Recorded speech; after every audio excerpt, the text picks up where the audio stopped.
Okay, great. Hello, my name is Linda Valino-Napoli, and I'm chair of the IALP Committee on Cleft Palate and Craniofacial Conditions. And on behalf of our committee members, welcome to the second of our two webinars, Early Assessment and Intervention for Cleft Palate Speech and Language. And we're thrilled that you're with us today. I'd like to introduce to you our committee, which consists of 8 committee members and 3 consultants. And these members represent a wide range of geographical regions, clinical, academic, research, and mentoring skills and experience. For the past 3+ years, and under the wonderful leadership of our past chair, Valerie Pereira, the committee has engaged in a wide variety of activities, including the development and publication of resources, running a series of webinars, mentoring colleagues from LMICs, as well as providing Q&A sessions to the TCIALP Speech Mentorship Program. Various committee members have been active participants in Global Speech Task Force and international conferences and conferences. So I am pleased to introduce to you today our webinar, as I said, on early assessment and intervention for cleft palate and speech and language. Our speakers are Chelsea Summers and Michaela Bowe. Thank you for presenting today, and we're very excited to hear your talk.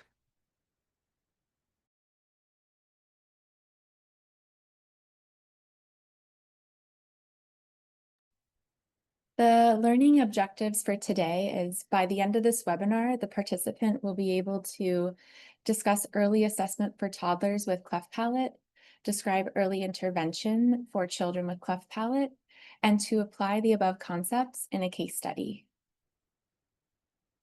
So how does cleft palate impact speech and language?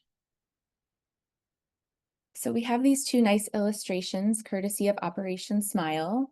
On the one side, we can see the hard palate and soft palate that's intact. The soft palate goes up and back, allowing us to make high pressure sounds such as pa, ta, ka, ba, da, ga. Those are early speech sounds that are used in babbling. However, in a child with a cleft palate, the hard palate and the soft palate are missing, or potentially just the soft palate is missing. Therefore, there's no ability to close off the nasal cavity from the oral cavity, and children with cleft palate are unable to produce those high pressure sounds like pa, ta, ka, ba, da, ga, which are used again in early speech sounds. So when children get older, we have active errors, which are also known as compensatory errors. And those are when children try to make sounds such as glottal stops, pharyngeal fricatives, nasal fricatives in place of those high pressure sounds. And then we also have passive errors or obligatory errors where that child is still trying to babble with those high pressure sounds, but they might appear with nasal air emission, or they might appear as weak pressure sounds, or even nasal realizations. So instead of saying baby, the child may sound like me, and it might sound like an M. Next slide, please. Infants with cleft palate are more likely to show a reduced range of speech sounds in their early vocalization. So compared to children without cleft palate at 9 months of age, infants with cleft palate have demonstrated delays in canonical babbling. And a canonical babble is when you have a vowel and a consonant next to each other. So mom or And they've also been shown to have smaller consonant inventories, specifically fewer stops, glides, and velars. And there's evidence that these earlier delays can impact speech outcomes later and also vocabulary size later. And finally, toddlers with cleft palate have been shown to demonstrate lexical selectivity. And this might be because they're not able to say those high pressure sounds. So it's seemingly like they're choosing to start their words with nasal sounds like M or N or other vowels. These errors in children with cleft palate have been shown cross-linguistically. So toddlers with cleft palate have been shown to have smaller and less diverse phonetic inventories in English Danish, Slovak, and Swedish, just to name a few.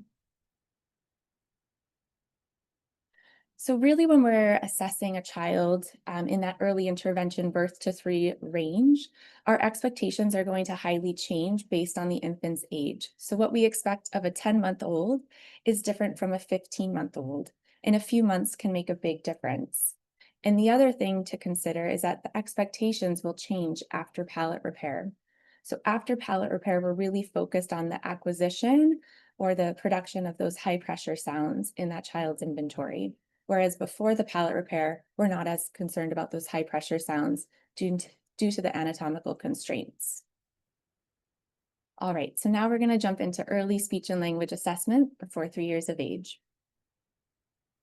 So first, ensure that the child's hearing is optimal. And this is really challenging, especially before palate repair, as children with cleft palate can have fluctuating conductive hearing loss. Also consider the availability of an audiologist nearby as well, as they are able to assess the child's hearing. But again, this can change day to day, depending on the child's condition.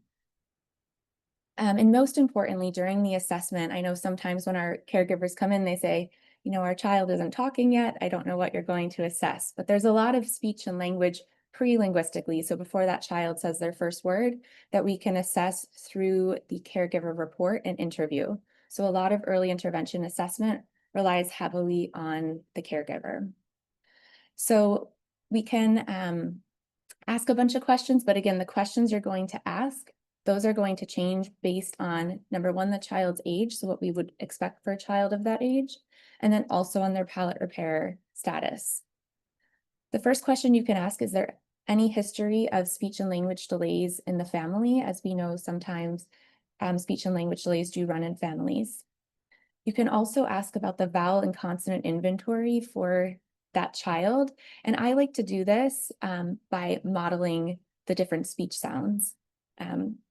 Because all speech pathologists, you know, we're trained in using phonetics, but parents aren't necessarily tuned into the International Phonetic Alphabet. So I typically model for the J phoneme, I'd say, is your child saying yeah, yeah, ma, ma, ma? And then same thing for the vowels. Do they just say ooh or ah, or are they just saying ah? Just to get a range of the idea, the sounds that they're saying. And that's also how you can get a good idea of if they're in that canonical babbling range, because sometimes the family, they might just say, oh, our child's just saying and holding out a sound. But if you say, oh, is your child saying ma, ma, ma, that's a stage, that's an indication that they're in that canonical babbling stage. So ask them, do they understand words? And then if they're around a year of age, are they saying any words? And then if they're around 2 years of age, are they combining 2 words? Those final 2 are very cross-linguistic in nature as well. We see that children across all languages are producing their first word around a year of age. Next slide, please. So at my former institutions, we would do what we called a pre-linguistic evaluation at around 8 to 10 months of age before that initial or primary palate repair. And that's when we were able to make a referral to early intervention if they weren't demonstrating vocalizations, if they weren't producing nasals, glides, or glottals, if they had reduced communicative intents, if they had delays in receptive skills or comprehension, and if they didn't have any evidence of those canonical babbles by 9 to 10 months of age. I know this is early and it is before the palate repair, so that's something that I wanted to acknowledge. So access to intervention may look different depending on the country and standard protocol. And it might even look different. I'm from the United States. It even looks different from institution to institution and state to state of when those referrals are typically made. So something to remember and take away is that language skills should be consistent regardless of palate repair. In terms of language development, check the expectations for your specific language. Again, I was trying to give cross-linguistic tips. So canonical babbling happens cross-linguistically around 9 to 10 months of age. but then also that first word around 1 year of age. However, in terms of actual speech sound acquisition, this can change depending on the language or the languages that that child is exposed to. And then something to always keep in mind is active and compensatory errors are not developmental in nature and typically do not go away with time, whereas typical phonological patterns like fronting, cluster reduction, and stopping, those can go away with time and are also developmental. So specifically now after palate repair, we want to focus on that child's consonant inventory. Again, asking that caregiver questions and modeling those high pressure sounds to the caregiver. We should expect to see those high pressure sounds within 6 months after the palate's repaired. And a recent study just showed that within 6 months of palate repair, if you don't mind just going back to the last slide, a majority of children with cleft palate produced high pressure sounds within 6 months after the palate repair. So this is something, and that was across many different centers within the United States. So showing that a lot of our children with cleft palate are acquiring those sounds within 6 months. So if they're not acquiring those high pressure sounds in 6 months, that would be an appropriate time for a referral. And then with language development, again, if we saw them before their palate repair, their expectations for after palate repair, they should be producing their first words. Next slide, please. So for speech development, cleft palate does impact speech across languages. There are a limited number of consonants before the palate repair, and again, this is due to anatomical constraints. Language development is similar across languages, and however, early words are highly influenced by the language. So if we look at vocabulary, for example, some standardized testing focuses on labeling colors and knowing body parts. And that actually changes if we look at early developmental checklists across languages, because we acquire languages based on the words that we're hearing in our everyday environment. So just be aware of that if you're trying to use a standardized measure that's standardized in one population, it's not going to work necessarily in another population because it wasn't normed on that population. Likewise, the same thing goes for early gestures and play skills. Those are highly influenced by the culture and language. I know one of the questions on an early intervention assessment inventory checklist that we have here in the States is, does your child play peekaboo? And sometimes that's not a mainstream activity that that child would be exposed to, so they shouldn't necessarily be marked off as being not having that skill if they're not exposed to it. And then finally, we want to consider during the assessment period, what is the availability of a speech language pathologist for this family and this child? So what is the distance to the cleft and craniofacial center or to a local speech therapist? So when we consider the availability of speech pathologists, first, remember that many early intervention evaluations rely on the caregiver report for diagnostic purposes. So this could, in theory, be done over telepractice or potentially even a hybrid approach where the family comes in and they meet with you the first time, and then you can follow up with the family via Zoom or via phone call check-in, depending on Wi-Fi availability and cell phone network service. So if speech therapy is needed, we can provide the caregiver with education and strategies to enhance speech and language skills, and we can check in with the caregiver. And again, because early intervention, that child has so many different expectations from birth to 3 years of age that we want to keep checking in with them and making sure that that child's progressing along. If speech therapy is not needed, let the caregiver know that the child has skills that are typical for their age. However, again, just reinforcing that expectations are going to change as demands in language environment increase. Thank you. Amazing. Thank you, Chelsea. I think I'm up. So we're now on to that early speech and language intervention, so up until 3 years of age, including that 3-year age group too.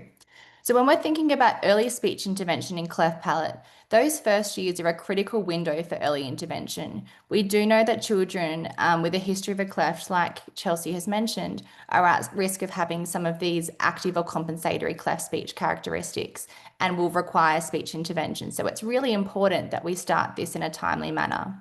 And how we start this is by developing those strong partnerships with caregivers, because they're going to be an essential part of this picture. They play a primary role in their child's communication development, and we really want them to be active partners in this journey. And of course, collaboration between community speech pathologists, the specialist cleft team speech pathologist, and families is essential to ensure that care is individualized and high quality. So what are our overall goals for intervention? Well, like I mentioned, through those collaborative partnerships with caregivers, some of those big overall goals for early intervention includes 1, expanding consonant inventory, 2, preventing and reducing those active or compensatory cleft speech characteristics. So an example of an active or compensatory cleft speech characteristic is when they produce that p sound as a k. So puppy turns into kaki, for example, and supporting expressive and receptive language if that's warranted, of course. And you'll soon come to see that in early intervention, it's really hard to separate language and speech. We actually work on them simultaneously.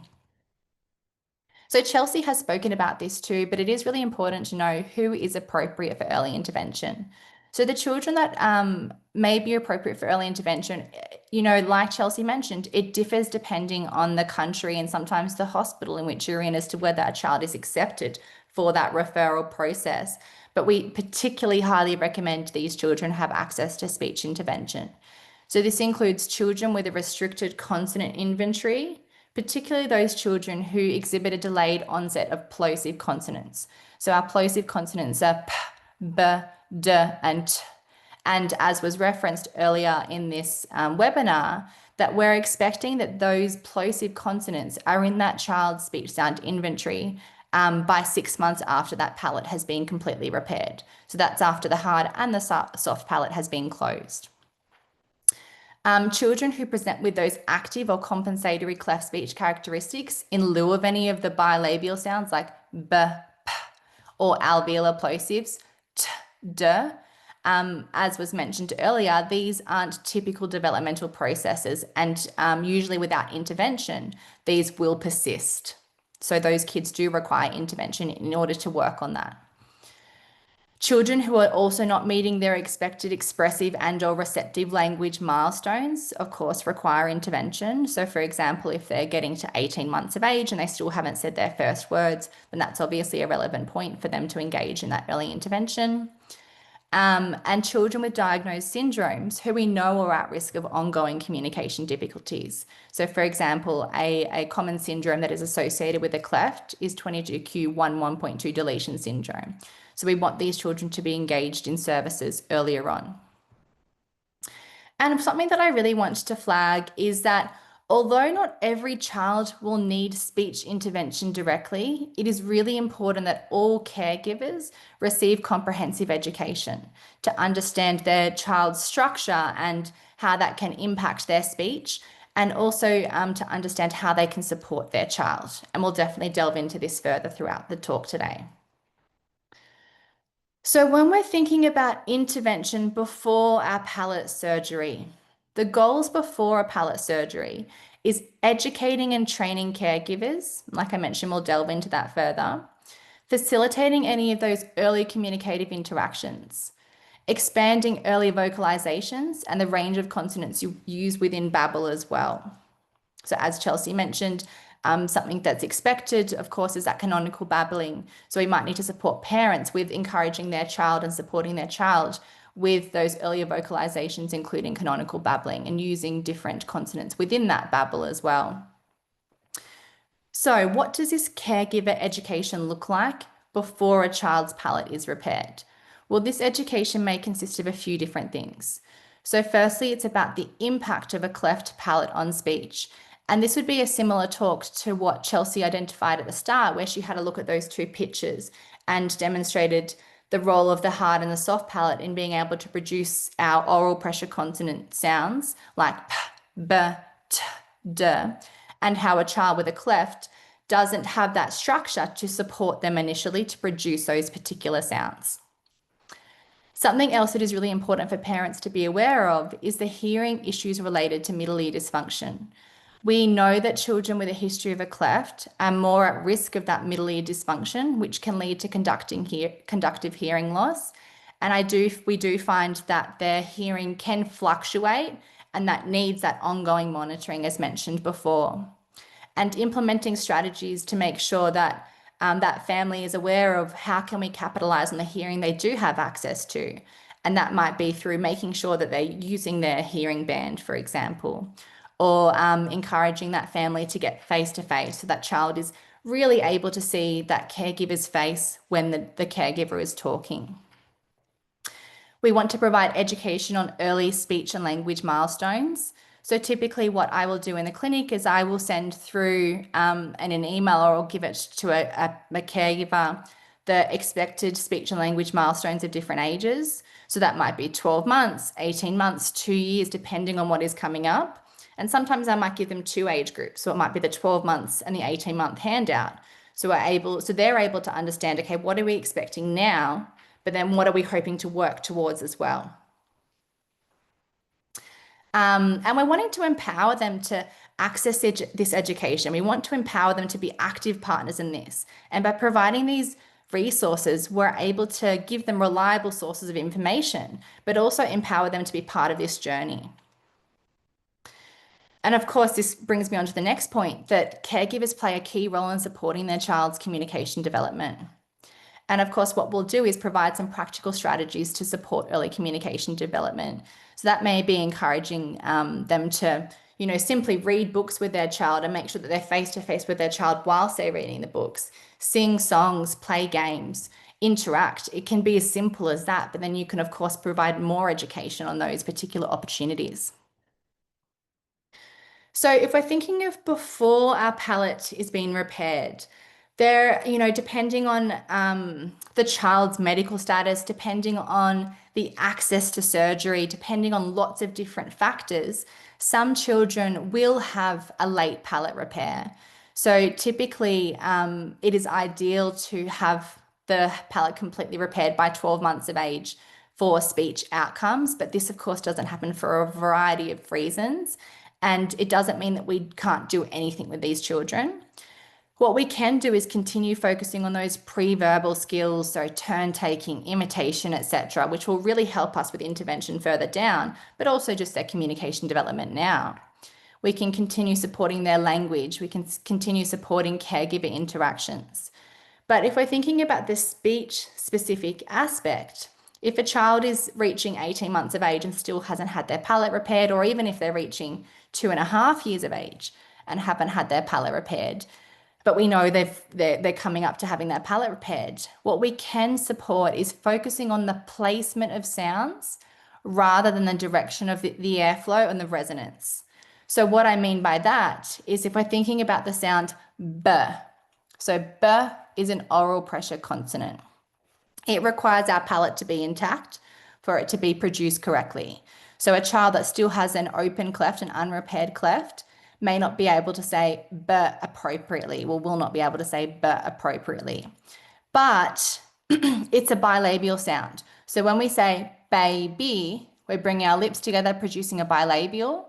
And if they don't have that structure, we're encouraging that they're still using their lips, they're still getting that correct placement, but it might come out as a nasal may, me, for example.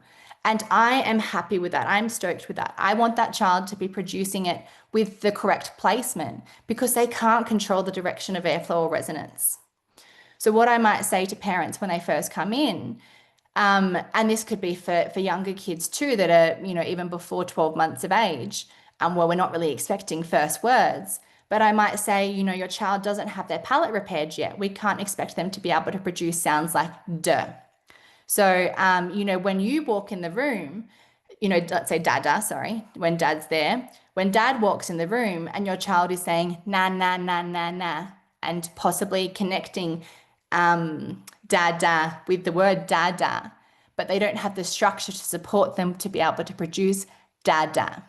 So I want that parent to respond and say, yeah, dada, to encourage that placement, because that's going to help me further down the track in terms of, we've got our tongue and our lips in the right place, and we now have our structure to support us to be able to produce it correctly.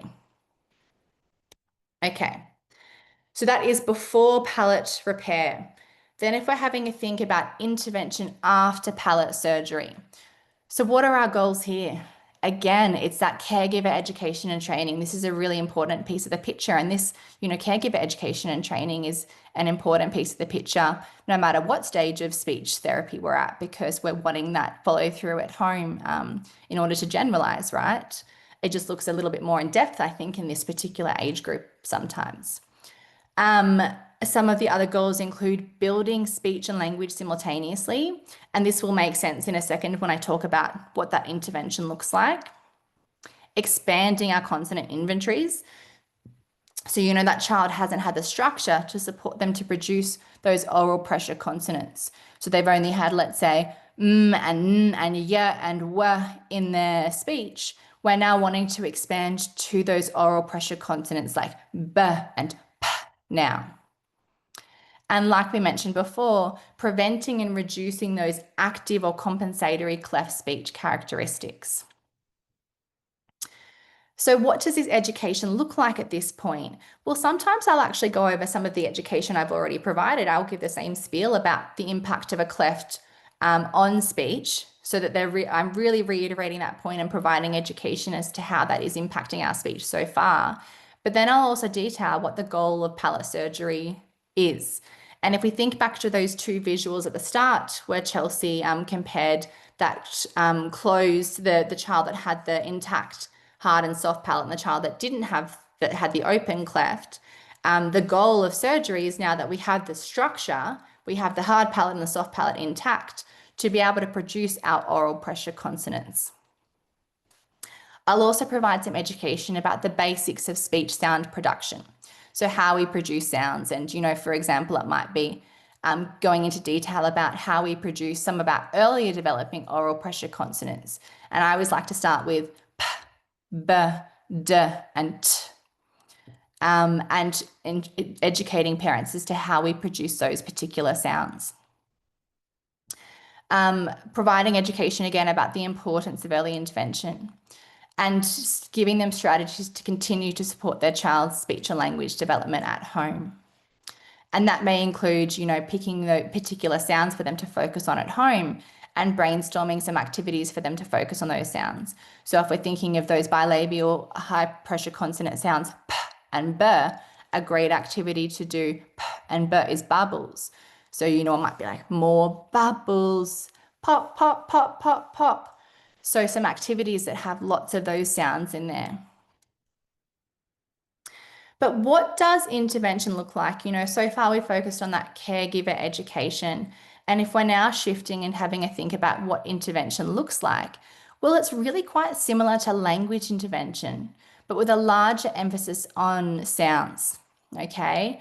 And when we're thinking about the larger emphasis on sounds, we're starting to teach the child how to produce specific sounds. So we're starting to use language to explain how we produce particular sounds. So that might be introducing metaphors or cues for sounds. So, that b sound might be our lip sound, where we get our lips really tight together, b.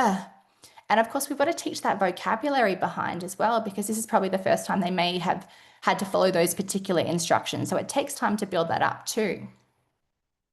And of course, intervention should be fun, engaging, child-led, and focused on that meaningful vocabulary.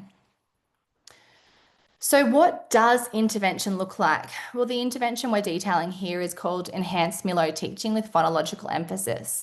And it is, EMT is all about creating and enhancing opportunities for naturalistic language learning. And that PE, that phonological emphasis, is targeting the specific phonological needs of the child. But how do you know what sounds to target? Well, there are a few things that we might consider when thinking about the sound selection. So consider thinking about, for example, the developmental norms for speech sound acquisition. So let's say that child is 12 months of age and has had their palate repaired. Well, what sounds are developmentally appropriate for them to say? Well, it's what high pressure consonant sounds is appropriate for them to say, but also low pressure. But if we're thinking about the sounds that require our palate, it's our p, b, d, and t. And they will fairly frequently be the first sounds that I will support a parent with trying to support their child with. We can also consider the visibility of the target sound when modeled by an adult. So for example, p, b is really visible. It's really easy for a child to see, especially if we're considering some of these children have hearing loss. It can be great to start with a really visual cue as well. As well as another consideration is the ease of stimulability or achievability of the target sound during sound-focused play. So that is the sound stimulable? And sometimes we do select the sounds that are more stimulable because it can be quite tough to work on some of these other patterns at times. So you might choose, for example, they're stimulable for p, but not b. Okay, let's work on that p to get a bilabial sound in there. Also considering the impact of structural factors. And if we think about structural factors, there can be two different aspects here. So there's this first point about occlusal relationship. So whether the jaw is aligning and the teeth are aligning, for example, for them to be able to produce sounds in a particular way. So for some kids that may have a really small jaw, they might find it really difficult to get bilabial closure because of their structure. So we've got to make sure that we consider that in the picture. We're not asking them to do something that's unachievable for their current structure. And then another structural aspect is velopharyngeal dysfunction. So are they still presenting with a big gap, so velopharyngeal insufficiency, which is making it impossible for them to be able to produce that p, b, or those high pressure consonants. And that can sometimes be difficult to work out. And this is where I'd encourage you to work with the cleft team speech pathologist to work this out. And sometimes we do need to wait a bit of time to explore this as well until that child has enough speech and language in there, enough words that they're saying and enough speech sounds that they're attempting to evaluate this properly. Some other factors we might consider is the impact of an oronasal fistula on the child's ability to produce sound. So a fistula is a big hole, or it could be a small hole or a big hole, but a hole in the roof of the mouth. The impact of that potential hearing loss on the child's ability to hear and produce the sounds. We might consider, is the target sound voiced or voiceless? Sometimes voiceless can be easier for kids to achieve than voiced. However, if we're thinking developmentally, kids typically will produce that voiced consonant first. Is a fricative sound more easily produced than a plosive? Again, are they more stimulable for that fricative sound over the plosive sound? Okay, we might start with that fricative sound to get the ball rolling. And something else I really like to consider is, are nasal consonants and low pressure consonants present in the child's consonant inventory? So for example, do they have that alveolar n sound? So N is an alveolar sound. Do they have any alveolar sounds at all? And we might start by working on that n to help with alveolar placement and then shape that into, for example, a d, which is a high pressure alveolar sound. Okay, so a few key messages here is that, as Chelsea mentioned, expectations greatly change from those early months to 3 years. We're expecting very different things across that continuum, across those age ranges, and it's really important for us to monitor them as they continue to move through these particular ages. We also need to consider what is structurally possible for the child, and if this can be difficult to work out, I'd encourage you to work with the cleft speech pathologist. And those reduced phonemic inventory before palate repair is typical, but we do expect those high pressure sounds like p, b, t, d to appear within 6 months of repair. As we mentioned, of course, our intervention should be child-led and engaging, and not all children will require speech intervention. A significant amount of children with a history of cleft palate do require specific speech intervention, but it is really important that all caregivers are provided with comprehensive education. And as speech pathologists, a lot of us probably here on the call are speech pathologists. You have lots of skills to work with children with a history of a cleft palate to support their speech and language skills. So just a few references. And I will open up to some questions now, or even some comments that you may have. And what I'll also do is upload a feedback form to the chat box We would love for you to fill out this feedback form, and I'll put in myself and Linda's emails to send it back to. And then we're able to share the certificates for attending today's webinar as well. But yes, we'd love to open up for any questions or comments at all. I just have a comment and one question. Well done. It was a wonderful presentation. Thank you. Thank you both. I have a question, and I think that I may have missed it, but I just wanted to be sure. When you're counseling, the families about speech, I do the same thing that you do, which is wonderful. So I felt validated. But do you, when we talk about speech therapy or indications for intervention, do you also include that the child may need intervention for speech unrelated to the cleft? And Yes. that not every time you recommend intervention, it's because the child has a cleft, but they may be in speech therapy or intervention because they have a phonological disorder. And oh, by the way, they have a cleft. But Yeah. and I just wondering if you could address that. And my other question is, how many parents will say, my child growls, and we imitate back? Isn't that cute? Okay. Yes. Those are my two comments, and I look forward to hearing back. A really great point, Linda. Of course, children with a history of a cleft can also just have phonological processes. So they may not have any of these active cleft speech characteristics, or they might have the active cleft speech characteristics and a phonological disorder. So it's really important to consider that as well. And they can have co-occurring, motor speech disorders as well. So it's by no means it's only related to cleft palate. And that's why, so many of you again on this call have so many skills in other areas too to help these children. And in terms of the growl, so yes, the growl is a bit of a challenging one. So, a growl is often produced down at the level of our throat. And children with a history of cleft are at risk of eventually producing sounds down in their glottis or in their throat. So what we like to do is we like to have a conversation with parents about discouraging some of those throaty sounds. So not imitating them back. And of course, kids are going to be kids and you can't stop them from growling every single time.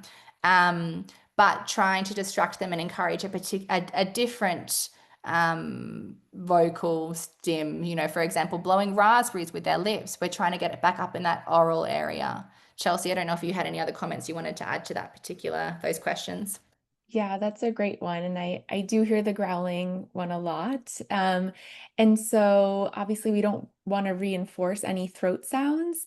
So something that my old mentor would say to me is if the family says like, oh, we say, uh-oh, like if the child falls down or drops something, that's a very hard glottal attack and a hard glottal stop. So we want to avoid that. So just changing the language, instead of saying, uh-oh, you can say, oh no. And then you have a nice model for a nasal alveolar sound in there. So just a little tip.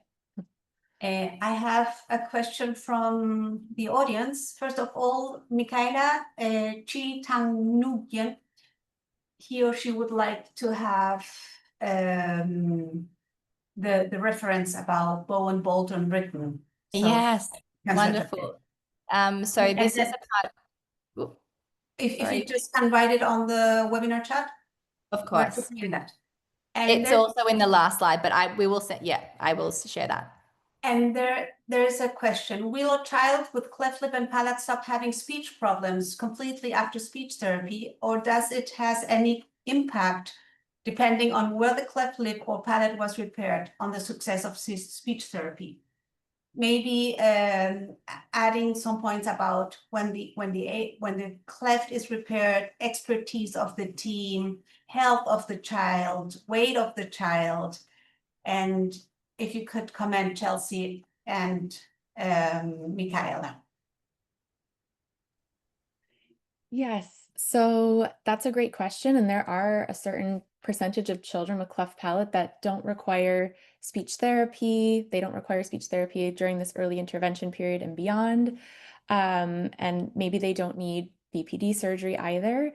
However, what I do like to reinforce with the families early on is that expectations can change year to year as the demands in school increase and so on. So it is important for them to at least follow up once every year or every other year, depending on the clinic's protocol, until they reach adulthood, because there's other things that can change. So, for example, even if their speech and language is intact, as their facial structures grow and maybe tonsils and adenoids involute over time, maybe hypernasality presents itself more, or as they start to speak more in fuller sentences, hypernasality is presenting more as well. So I would just say, yes, it's possible that your child doesn't need speech or language intervention or another surgery even. However, it's just important to follow up so that we can rule that out. Thank you very much. There's another good question. At what age or when would it be okay to address nasal emission and or oral airflow issues? Do we wait? Do we treat? Do we refer? That's a really great question. I think what's really important to work out here is this airflow that you're referring to related to their structure? So we've got to think about are those particular patterns related to structure? So they, for example, aren't able to get closure of their palate against the back of their throat and they have VPI, or is that nasal airflow something that is treatable in speech therapy? And that differential diagnosis is crucial, because of course that management is very different. If a child is presenting with velopharyngeal insufficiency, then that needs to be managed through surgical consideration. We can't change that in speech therapy. So for example, oral motor exercises will not change that. So practicing blowing through the mouth doesn't change structure, okay?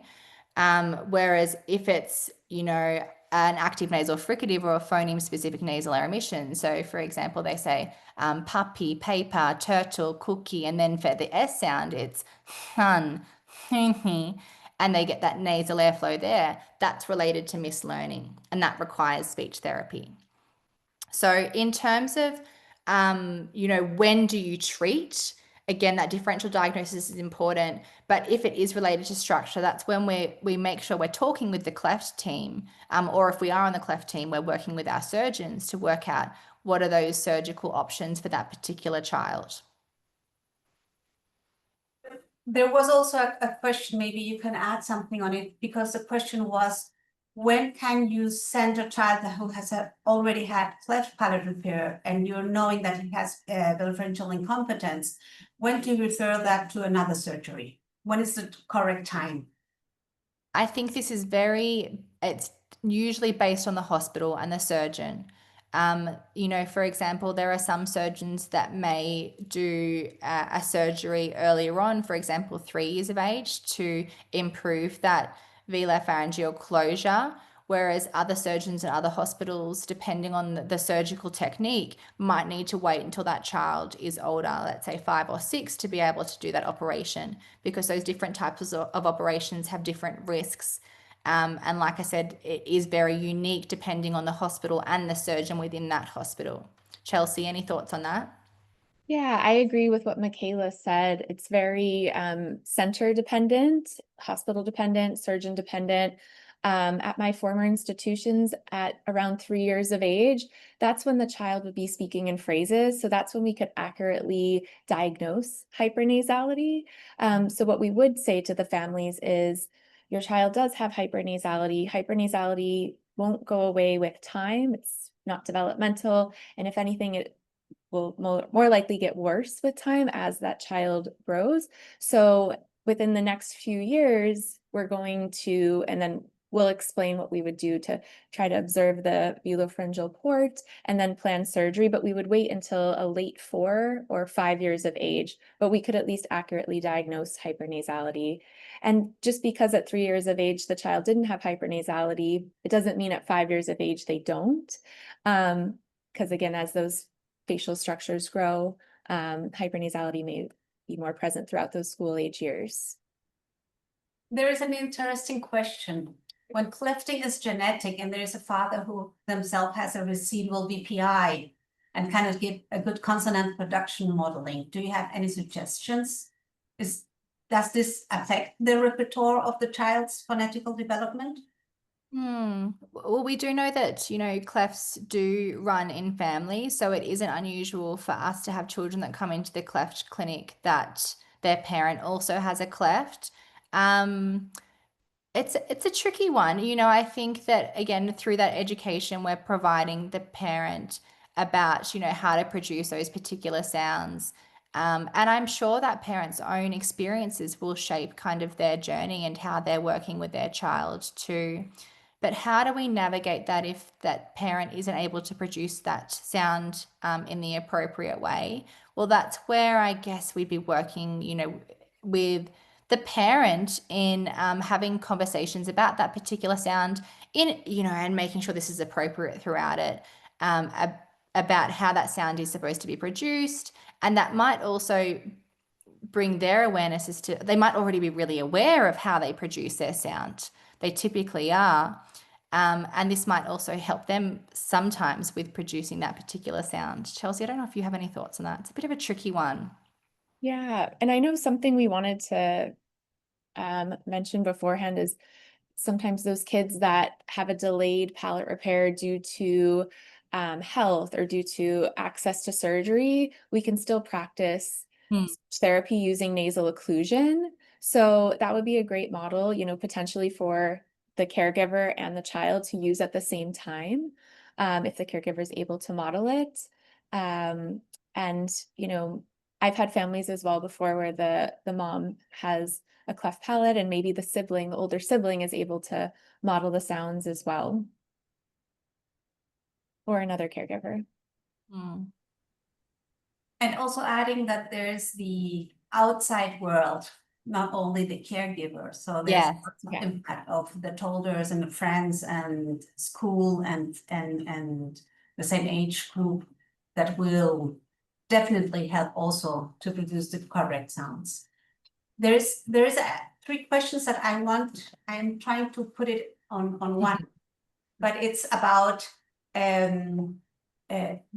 one question is about which exercises can we give the child to support the pressure oral sounds development, and if we may help in the strengthening of the velum, and also when to refer if there's some difficulty in acquiring speech sounds or oral nasal fistula, or there's a dentition or malocclusion. Do we have different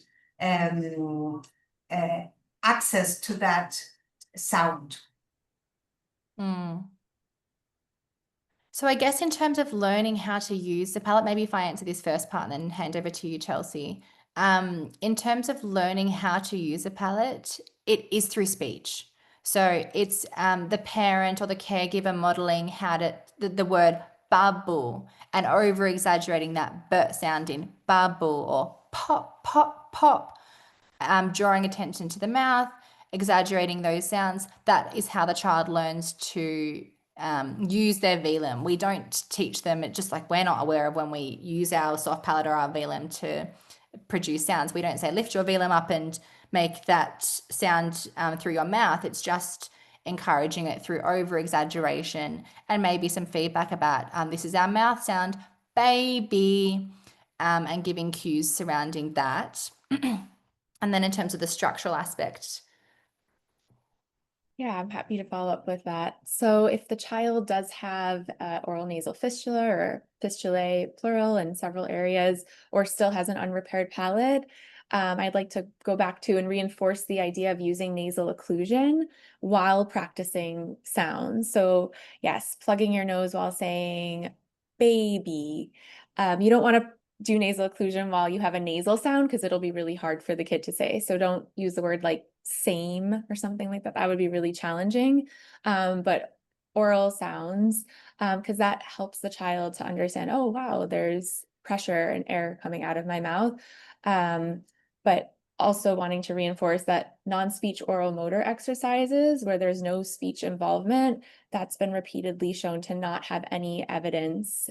So no support for helping speech and language development. So we want to avoid those and really just focus on the sounds that we want to practice. Thank you very much. No, I just have one other question. Depending on where the fistula, you may consider occluding it to see if it's symptomatic for nasal emission, and depending on placement and size, even hypernasality. So that's another option as well, is to occlude the fistula and reproduce the sounds. And so how, great point, Linda. And so how you would occlude that fistula is, for example, you know, might be chewing up a jelly bean and putting it where that fistula is, or gum and plugging that fistula to see what is the impact of the fistula versus the velopharyngeal competency. Great point. To all of you, there's a question: if there is a must in assessment, do we need a standardized articulation test? Or is the language culture appropriate, just the talking and the normal speech? It's funny because Chelsea and I had this discussion leading into this webinar, actually.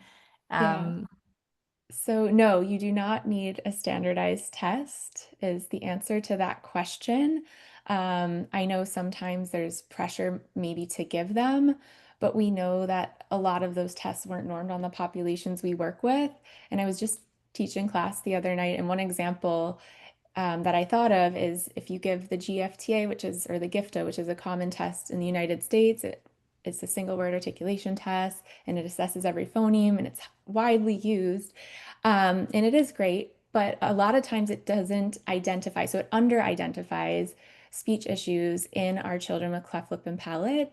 And that's because imagine if you have a 2.5-year-old who has nasal fricatives on the S sound, right? So they're forcing that air out, like Michaela gave a great example, like honey, and they are pushing that air out. It's completely an active or compensatory air, mislearned. The GFTA is not necessarily sensitive to the actual air. It's just adding up the number of airs, right? And even if you look at the speech sound development on the back page, it'll say S is a later developing sound, but we know as speech pathologists that that compensatory active air, that nasal fricative, is not going to go away with time. So the test isn't sensitive.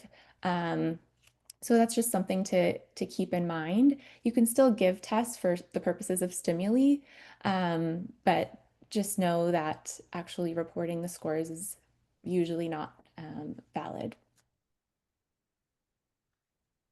for diagnostic purposes. There's also a tricky one. Can children with VPI have a mixture of passive and active nasal fricative altogether? Is that possible?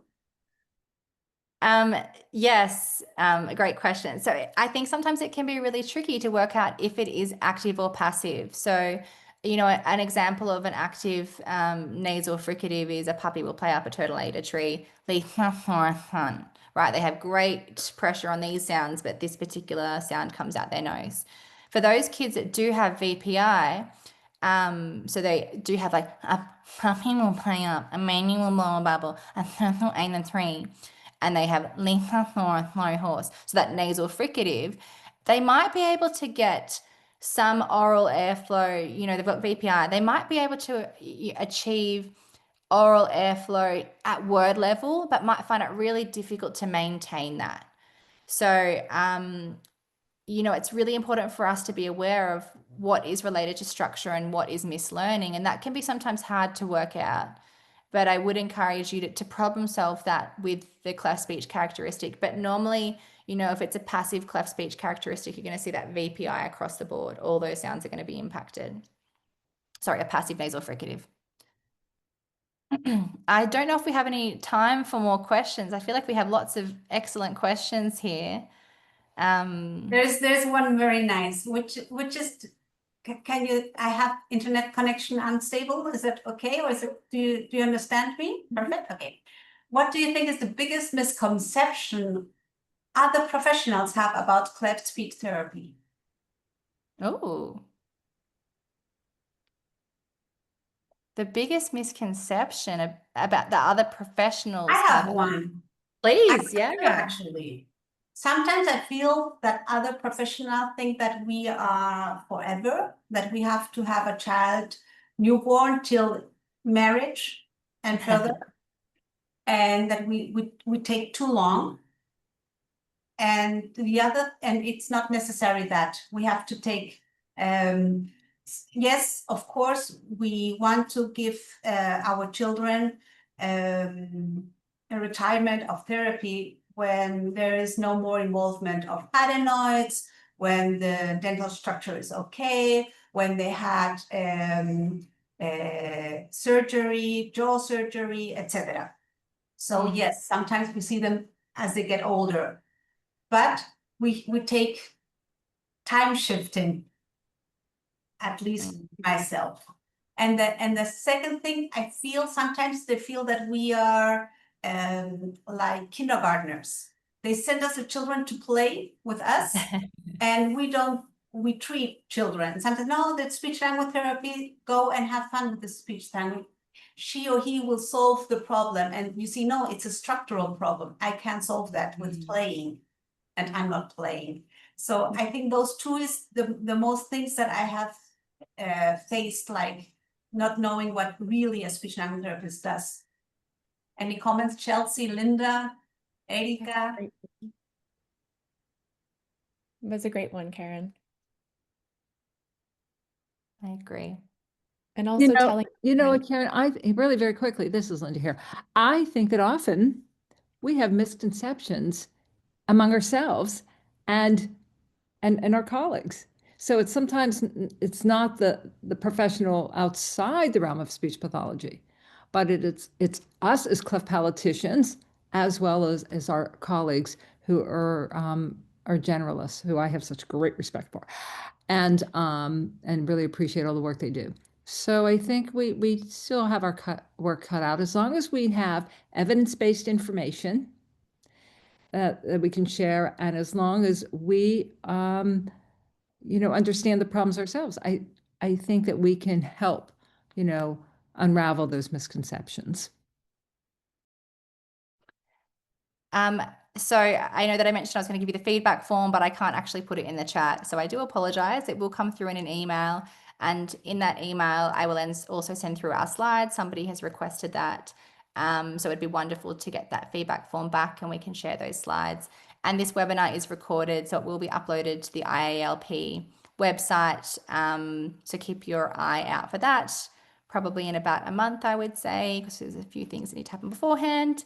But thank you, everyone. I don't know if Linda, you wanted to jump on or. I just wanted to say thank you. I want to thank you. I want to thank the participants, Karen, for kind of guiding the questions. Thank you very much, all of you. Appreciate it. Thank you, everyone. There are still some questions there that we couldn't respond due to timing. So for those, we will answer them on a written format. That would be great. And you know what? We should keep those questions because maybe someday we should develop FAQs, and we need those questions to guide us in our in developing that. So let's keep hold of those. Wonderful. Thank you. Thank you, everyone.